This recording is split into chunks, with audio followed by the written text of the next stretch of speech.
যদি পেতে চাও অ্যাসাইনমেন্টের সর্বোচ্চ নাম্বার, অথবা তুমি যদি চাও তোমার অ্যাসাইনমেন্টটা হোক অতি উত্তম কোয়ালিটির, তাহলে তোমাকে অবশ্যই এই সাধারণ নির্দেশনাবলীগুলো ফলো করতে হবে। নাম্বার 1, যথাযথভাবে কাভার পেজ প্রস্তুত করা। নাম্বার 2, নির্দেশনা অনুযায়ী সঠিক উত্তর লেখা। নাম্বার 3, উত্তরের ধারাবাহিকতা বজায় রাখা। নাম্বার 4, মূল বই বা পাঠ্য বই অনুসরণ করা।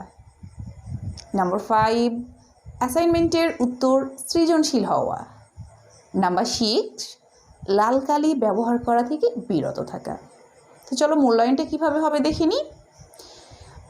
অতি উত্তমের জন্য থাকবে 17 থেকে 20 নাম্বার, উত্তম পাবে 13 থেকে 16 নাম্বারের মধ্যে, ভালো হবে 9 থেকে 12 নাম্বারের মধ্যে, আর তোমার অগ্রগতি প্রয়োজন থাকবে 5 থেকে 8 নাম্বার।